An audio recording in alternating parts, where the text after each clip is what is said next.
Your door's open. Thanks. Just put me off me thing.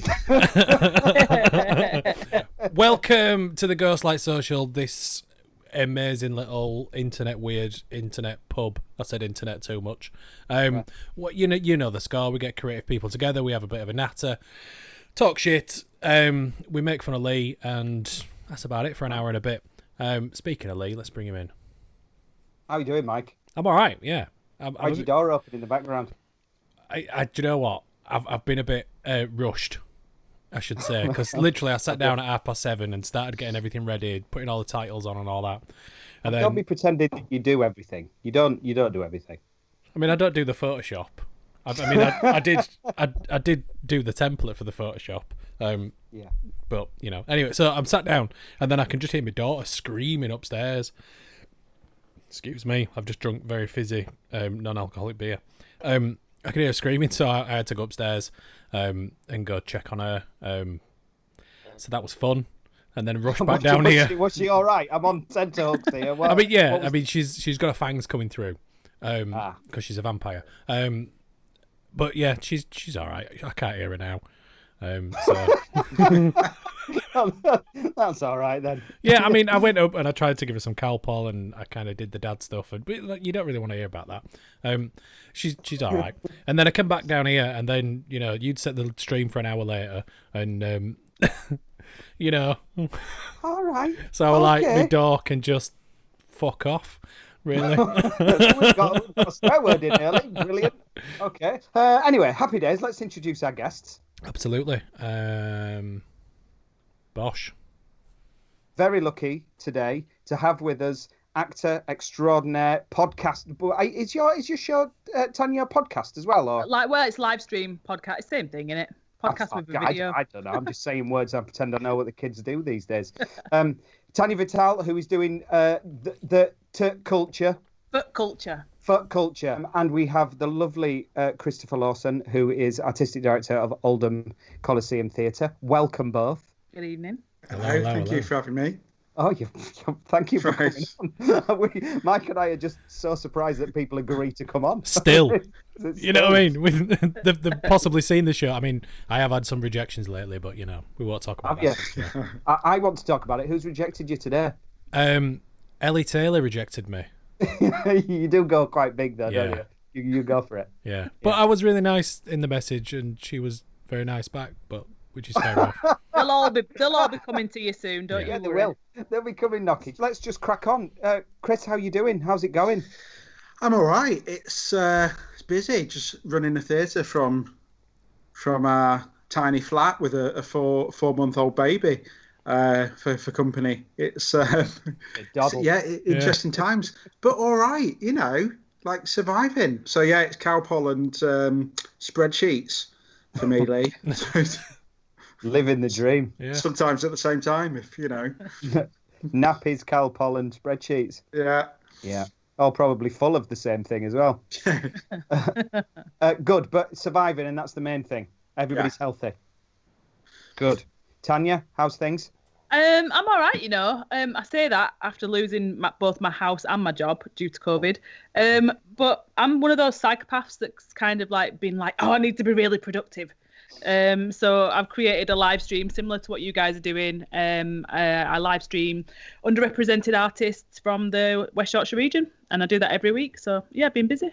It's great. I did I caught quite a bit of it. Oh, you saw the show? Yeah. So very good. Bit different to what we do because people are actually like showing some talent on your stream, whereas we just chat shit. That's going all right. Yeah, funnily enough, tomorrow I don't have a show because, as we were just talking off air, OBS and whatever else programs I use has just deleted all my image files. So there's no show tomorrow, so I might just borrow this and live stream the repeat of this. But, swings and roundabouts. Now, what I didn't do, because I asked you to think of a song for the our isolation playlist, what I didn't do was send you the link to the playlist.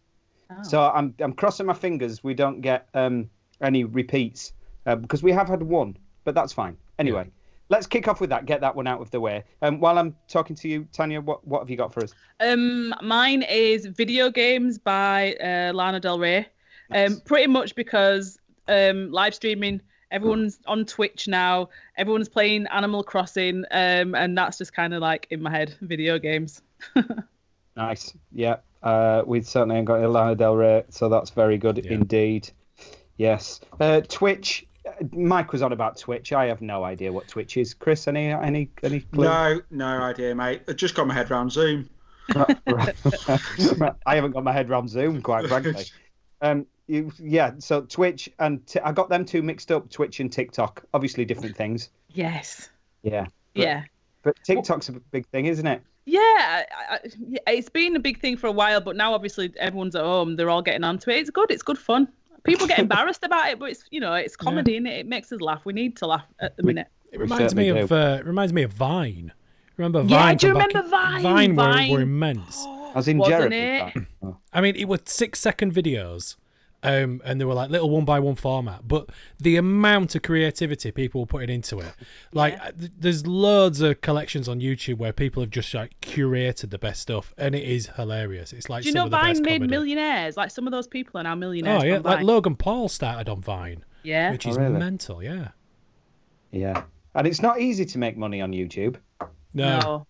Fair play to them, because I used to think when my son was a bit younger, he used to go, I just want to do YouTube. I was like, no. And then when I started looking at it, it was like, blimey, these kids are earning serious money, but they put serious work in. Their content is constant, and they're constantly coming up with stuff. Fair play to them. Good. Okay, video games, nice one. Chris, what have you got for us? Bit random. I struggled with it really because I listen to random playlists when I'm running and I sing nursery rhymes. Nursery rhymes. But I've gone for Bella Ciao, and Bella Ciao is an old protest song, but like from Italy in the 19th century, but also because kind of away from the kind of political history of it, I've been watching Money Heist on Netflix. Oh yes, yeah. Bella Ciao's on that, and it's a great song. So I sing political songs and nursery rhymes to Finn. So yeah, Bella Ciao. Bella Ciao, we'll have that. Money Heist. So I watched the first. Has everybody watched it, by the way? No, I've not seen it. Okay, so it's Spanish and it's dubbed. And once you get over the fact that the dubbing isn't great. Yeah. And a lot of the voices don't really match the people. It's sort of old school dubbing, isn't it? It's almost like they got 3 actors in a room and went, can you do different voices? Yeah, I can do different voices. And just sort of did. And you've got this like little scrawny kid who's got a really good voice. And it's once you get over that, it's really, really good. I think it's probably most television from now on, isn't it? Just importing something from somewhere else and then dubbing over it badly because of isolation. Listen, if anybody at Netflix is watching and needs somebody to badly dub something, I'm available. Yeah, we are. Got the mics and everything. Yeah, we've got the setup. It's absolutely fine. Yeah. Just send us the files. We can go really, really deep and really, really high. Bella Ciao. I'm happy we've got some protest songs. Yeah. So sticking with you, Chris Moss, coronavirus thing you've done? Having coronavirus, I think. Oh, did you? Probably, yeah. Were you tested or? Not tested, but 2.5 weeks, and we rang 111 because of the little one, and the doctor was great, to be fair, but equally just went, yeah, that sounds like it. Just ring back if you struggle breathing, and. I mean, obviously not as passive about that, but yeah, 2.5 weeks, all of us. It was pretty grim. So that and probably the family Zooms, the quiz, the family quiz every Sunday. How are you coping with that? Well, I think Kim's mum's watching, so I really enjoy it, and I can't wait for Sunday. My partner's mum, she sent a cookie up, and we had to guess the 8 ingredients that made the cookie, and then we had to taste it, and then we had to guess how out of date it was. Oh, that's clever. So yeah, it's a whole new level of quizzing. Yeah, that is commitment to quizzing. Fair enough. Okay, Tanya, most coronavirus thing? Being a crazy person and washing literally everything. My mum's on the vulnerable list, so like the Post. All of fruit and veg, the cans, but like being obsessive about it, that's pretty much what I've been doing. Yeah, I think if you have somebody who is, I think if I had a young kid, I have got 2 young kids, but if I had a baby or somebody vulnerable in the house, I'd be doing the same thing. Creatively, what have you been up to? Although I think we've sort of talked about this, but also, what during the lockdown, what is it that's most pissed you off? Creatively, we pretty much covered that. But I will mention that yesterday I filmed an episode. So when I was younger, about 20 years ago, I'm older than I look. I used to do a very popular kids show, and we had a Zoom reunion yesterday. Sorry, was it Monday? The day I couldn't do the show, basically. We filmed our episode. So that was. When you say very popular, you're not allowed to talk about it. Kaching. It was called Kaching. You probably don't know it, but it was a very popular, like, kids will know what it is. Oh, well, they're adults now, aren't they? You know what I mean? But yeah, we filmed that, so that's getting edited down. The thing that's been pissing me off the most, I'm probably going to sound like, one of those normal people who just moan all the time, but people like not social distancing. Like, we've been in the house for 12 weeks. Well, 9, but we're going to have to be in the house for 12 weeks because of my mum. And the social distancing is just out the window. I've seen pictures today of, is it Southend? And you just think, what is the point? Yeah. On the beach and, yeah. I don't want to rant, but, that's what's been pissing me off a bit. Fair enough. I'm absolutely with you. As soon as you go to small shops, absolutely fine. Any supermarket, it's a complete free for all. Yeah. I've been writing pantomime, which is always always a bit weird, like in the sun. We've got some. And that's is that Aladdin? That's Aladdin, yeah. Yeah. So, and then we've got a mini podcast series on the Coliseum website as well. So it's not me creating the content, but kind of producing and pulling together. So we've got a new episode tomorrow, which is a short play by Saoirse McCaffrey, and we've got a commission of an artist called Hafsa Bashir as well.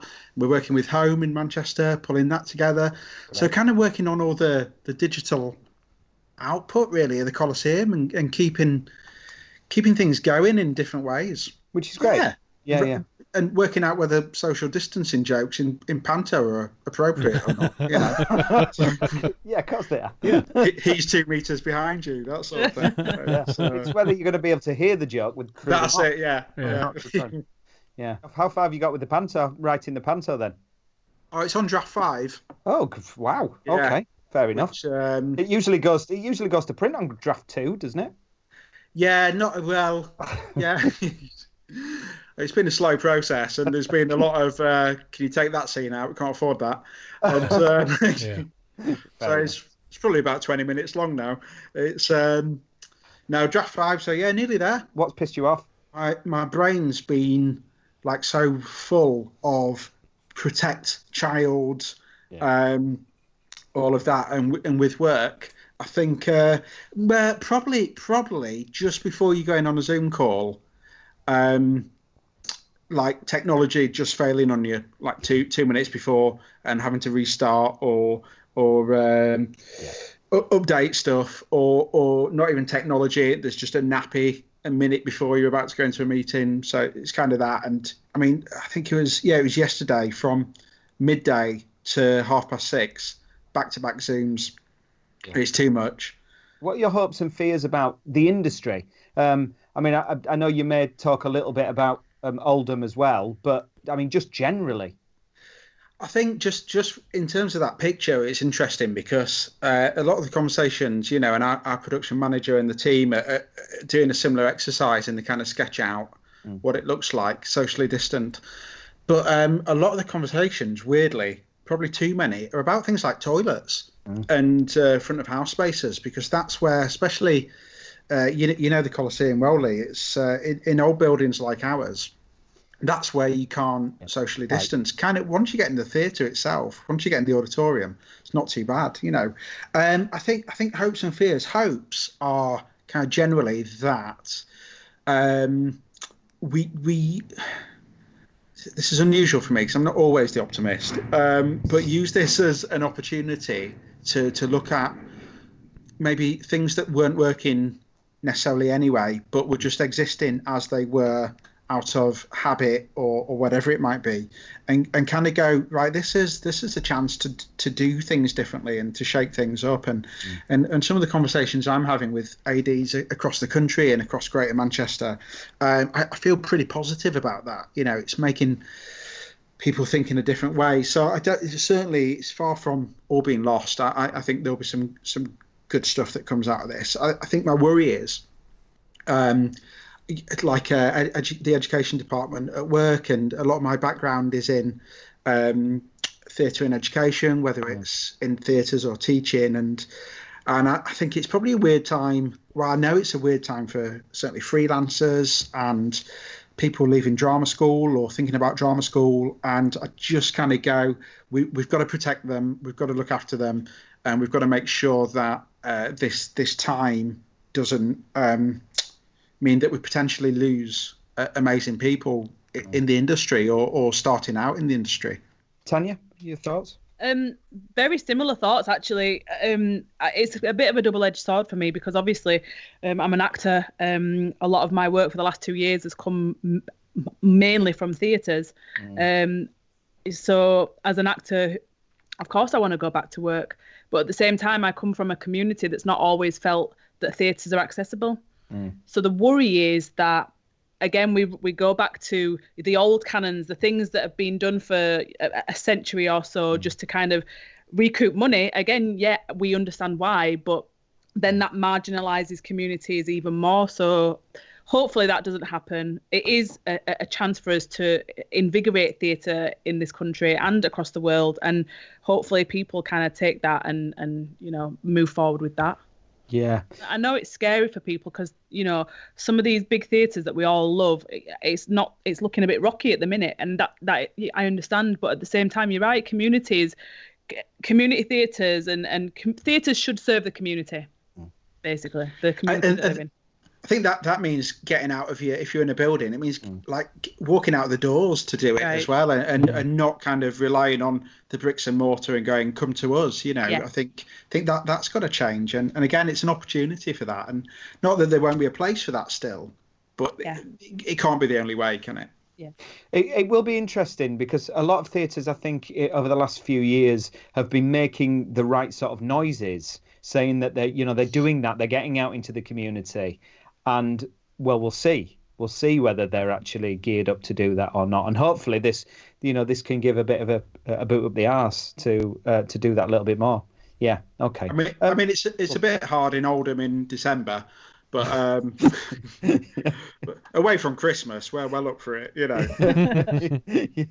Tanya, what was the last thing you did or said to an audience or a camera? Probably filming the Kaching reunion from my laptop on Monday. Can you tell us the last line? The last line, it will probably been full of expletives and whatnot. I tend to swear a lot. I'm from Bradford, I can't help it. But yeah, it was just nice to see old friends that I've not seen for almost 20 years. Like that was my first job in the industry, and like we kind of grew up together on that show. And it's weird that it took COVID for us to do that, but that's one positive about this situation. I think you're connecting with people that you haven't seen for a very long time. Yeah, no, that's definitely it's definitely a good thing. Chris, what was the last thing you directed or said, or because your acting days are they gone completely? Or? Yeah, they I'm not sure they ever really started after training as an actor. I kind of spent 3 years training as actor and went, not very good at that. And so Can you remember the last line that you said as an actor? Well, not really, because it probably wasn't actually supposed to be said. It probably wasn't in the play. I think that was part of the problem. It's I remember one of the last plays I was in. It was with my partner, and I just completely corpsed, and so. And again, just one of those moments going, do you know what? Directing looks good. And I shouldn't have said that because this is recorded and we dispute who was the one that corpsed, and I've just admitted that it was me. But I think the last thing I did a read through for the play that's released online tomorrow, Saoirse's play. So I did that yesterday as well, and did a like a Q&A with the Disabled Artists Network in Manchester, Dank. Yeah. So that's it. But other than that, my last words were probably, Mum, you're on mute, something like that. Tanya, favorite moment? It's a shame that I didn't get to see Rod on the show because it's one of his shows. We did Shed Crew a couple of years ago in a random electronics warehouse, and the characters I got to play in that show were that's probably one of the best things I've ever done. I loved it so much. So thanks, Rod. Which character? I played two. I played Pinky and Greta. Yes. And the way Rod works, he kind of like he lets you do what you want. He lets you do what you want. And lets you create your own character however you want, and he trusts your judgment, and it was just one of the best shows I've ever done. We were so nervous when the real Shed Crew came, but luckily they did enjoy it. When you're talking about true stories or based on true stories, you have to be very tender with stuff like that, don't you? Yeah, absolutely. Yeah. I guess it was easier because I come from a kind of very lower working class background. I grew up with those kinds of friends. So the subject matter was not that alien to me. Oh. But then for Greta, you have to do research on substance abuse and kind of things like that. Mm. But yeah, it's just research, I guess. Research and listening a lot, reading a lot. It more or less in verse, wasn't it? Pretty much in verse, which allowed us a lot of artistic license. Yeah.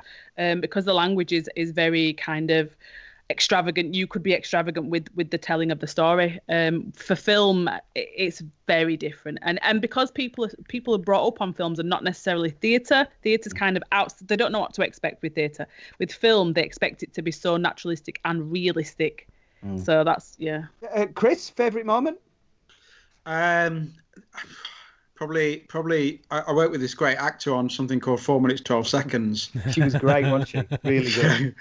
Yeah, Joe or Elise or Noah. It was there was just 3 people in it. Yeah. Tricky. Probably there's a couple, but you've asked for one. So you can have 2 if you want. I think my first play at the Coliseum was probably 5 years ago now.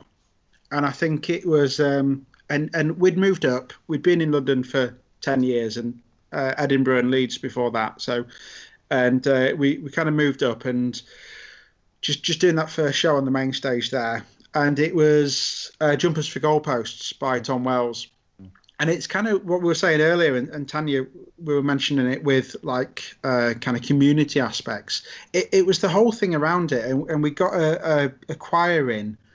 Called the Sunday Boys, and they were singing in the bar, and we had some local LGBTQI groups that we were working with on stage before the shows, and I think it was just that first thing of going, oh no, this is special. There's so much more.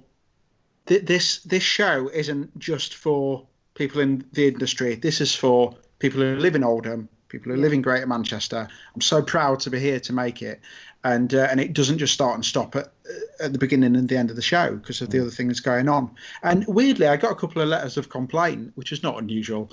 But got a couple of. There was a same-sex kiss in the play. It's about an LGBT 5-side football team, and even that there, I was kind of weirdly. I was like, oh wow, you've handwritten a letter about this, and just kind of expressing how they maybe felt about seeing that on stage, and it wasn't necessarily horrific what they were saying. They were just kind of expressing how that made them feel positively and a couple perhaps negatively as well. And again, that thing of going, oh, we're starting conversations. This is a dialogue. This is brilliant. Yeah. You mentioned, and Chris, I'll just stay with you for this. You went to Bretton Hall. Yeah. And did an acting? What's the BA actor training. Yeah, 3 years. Yeah. Lived in Wakefield for a bit, and then Leeds after. What years were you in Wakefield? Oh God, 2013, 14, I think. Oh really? Maybe. No, that's not right. No, sorry. God, yeah, 3 years ago. 4 years. So 2002 to 2006 was when I was at Breton. Okay. Were you gigging then, Mike? Yes. So that's the tail end of my music career. 2 years after I left, Breton actually closed. Yeah. So I don't know what that tells you about. We've done. Yeah. Can't top that. Done. I kind of went into theatre and education first of all. I left Breton and was doing TIE tours around Leeds, Bradford, over to Sheffield as well. And that's where the kind of directing started to creep in. And a lot of it for me over the years was making my own work and collaborating with kind of like-minded people. And I was always working at the same time. I always had a kind of backup. I think maybe just the way I was brought up or what, you know. So I trained as a teacher and taught for 4 years. And all the time I was teaching, I was making my own work as well. And they were always kind of side by side. And then I did a master's. I went to RADA and Birkbeck and did a master's part time. So I was teaching in the day and directing Cinderella with like 12-year-olds and things like that, and then going at night to do that. And so I think the one thing is have that thing that it's probably more important now, that kind of that other skill or other way that you can use those skills. So teaching and facilitation, theatre facilitation was the case for me and my partner as well. And still now I kind of love going into drama schools and working in education, learn the kind of wider scope of things in the industry. So I was kind of acting and moved over to directing. But certainly on the technical side, I mean, at the Coliseum, we've got a program where you can learn about the kind of technical theatre and things. And I think it's just people now, a lot more people are kind of, and I consider myself probably really a theatre maker rather than a director. And I think kind of broadening your skill set to be able to understand the workings, the kind of wider workings. But yeah, it was drama school teaching for me. After teaching, went and worked at the Almeida for I think 3 years in London as well. But again, all the time, never really did any of the directing schemes or any of that. Never.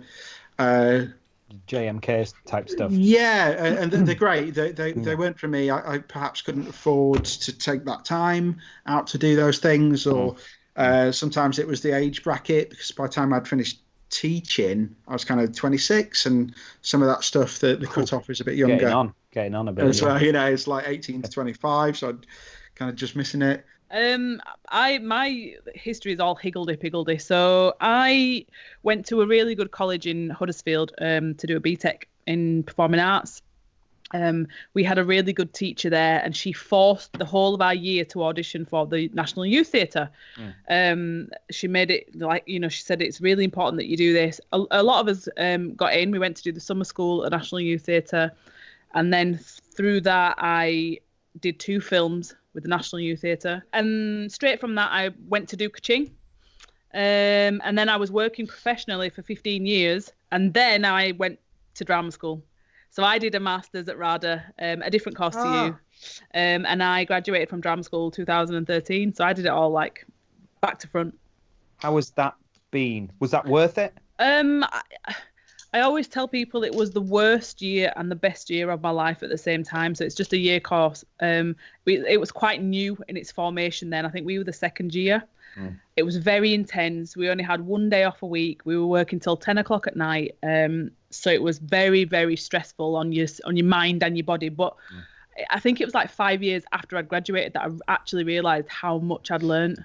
Did it have the groundbreaking career change that I thought it would? Maybe not. But in terms of theatre, because I'd only had TV credits on my CV for 15 years, I couldn't get seen hide nor hair by the theatre. And as soon as I'd been to drama school, I got loads of theatre. So it helped in that respect. Would you advise somebody to do that? Would you say? Absolutely. I mean, yes, there are people that can get on without going to drama school, and it's not a question of talent.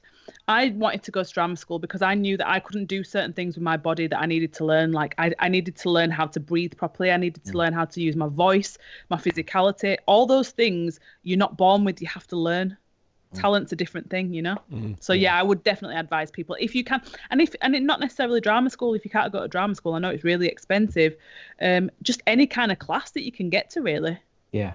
I was just thinking about I think with RADA, because I went later, and that's where I was in 2012.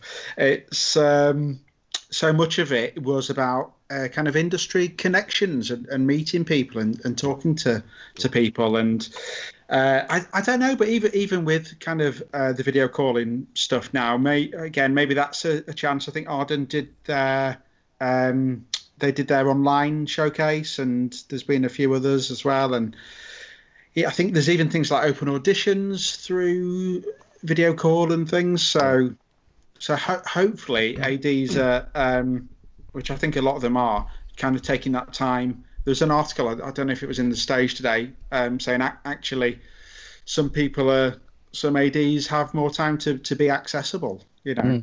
My question might be to you, Chris, as a director and artistic director of a building, you know, how much they are actually worthwhile. Well, I think I guess as an actor, or as certainly someone entering the industry, you just got to be careful where this stuff is coming from and who's doing it, first of all. I think for us, when we do open auditions, I kind of believe in it, and we've cast people from open auditions, and it might be 12, 18 months later that we've cast them, but they're kind of on the radar. But even when you're doing it, or when we're doing it, we'll say this is not for a specific production, but we will know the next 2 or 3, maybe 4 productions that are coming up. So there is that kind of thing at the back of your mind, where you know what you're going to be doing over the next year or so. I'm aware of the time. Last question, very quickly then, before I let you go. And I'll come to you, Tanya, first. What's been your vice?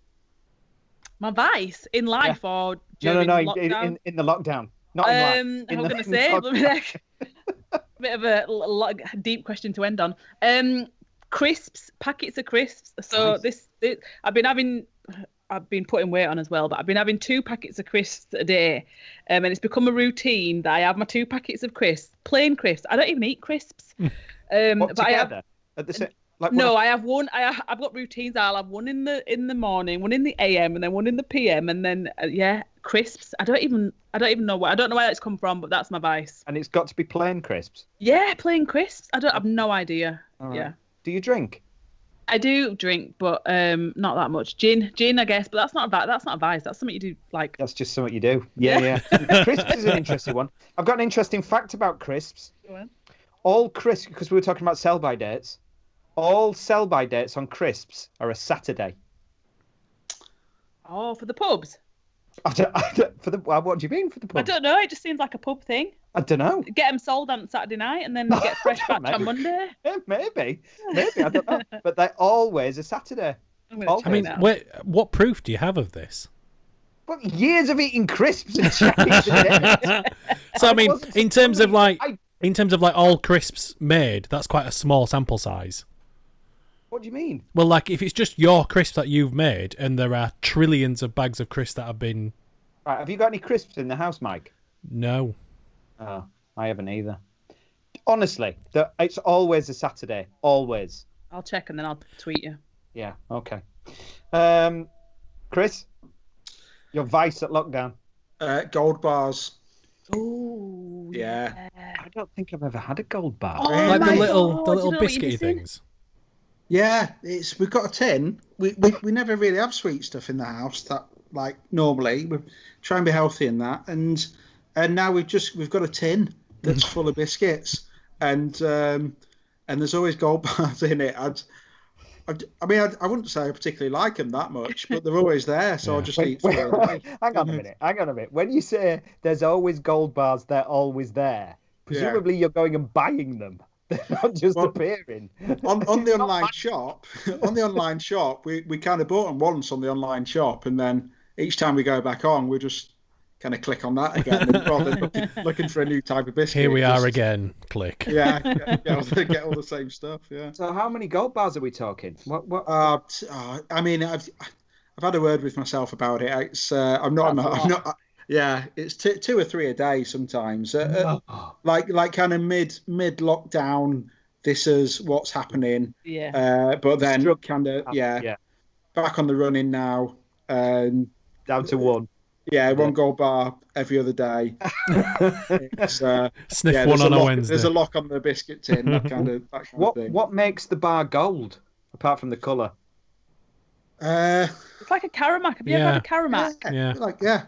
I'm not keen on. It's Karamaks. Give over. It's like a trio if it were Karamak. Oh, trio. Yeah. I might. Do you know next online shop? I might switch. Orange or mint though. You still buy trios? Yeah. Trio. Oh no, in fact, I'm thinking of clubs. Mint. I'm thinking of clubs. Mint club. Yeah. Yeah. I like a mint club. Yeah. I bought some. There was some orange clubs on special. Oh yeah. Today I bought 2 packets of them. I guarantee with my kids, 14 and 10, they'll be none left. They'll have gone. So I had to go and get this. It used to be in my office. This thing, which I call my office, but I had to move it into the bathroom because it was wilting a little bit. And you might recognise it, Chris. Look how it's grown. Look, I didn't have a lot of time before press night, and that was press night gift. Sainsbury's, there was a scratch card in it. It's a succulent. They're good for you, them. What are? It's a succulent. It's good for the air. Keep it in your office. I told you it's not plastic. It's a rubber plant. Oh. No, it's not. It's not plastic. It's not. It's not. It's not. No, but we did have that thing in the dressing room where I went, "Is that a rubber plant?" And he went, "No, it's real." I said, "No, is it a rubber plant?" He went, "No, it's real." And it went on for quite a while. Yeah. And all the time I was going, I don't know if it's real or not. Well, it's growing, so I'm assuming it is real. Anyway, there you go. So I had to go get that. It's been lovely talking to you both. Thank you so much for coming on. I guess I should just end, Chris, by saying good luck with everything at Oldham, and hopefully you can get your doors open soon and we can start seeing things again. Cheers. Appreciate it. Thank you, mate. Cheers, guys. No worries. And Tanya, hope everything goes back to normal soon. And but any telly little bits for you? Have you heard anything? No, not heard about TV. I was hoping to go to America at the end of the year, so I don't know. We'll see what happens there. Take it day by day. Fingers crossed. Yeah, absolutely. Love to your families. Love to both. Hope to see you soon. Very good, Mike. Thank you. Yeah, that was nice. That was interesting. It's an insight which I rarely have. If that kind of artistic director. Yeah. So it's nice been to hear a different approach. It's been great. Yeah, it's been good. So we will be back Wednesday, and we have Keely Lane and Richard Galloway from Buglight Theatre coming on for a chat. Should be good. That's a week today. Looking forward to catching up with them. Adios from the bunker. Roll the credits.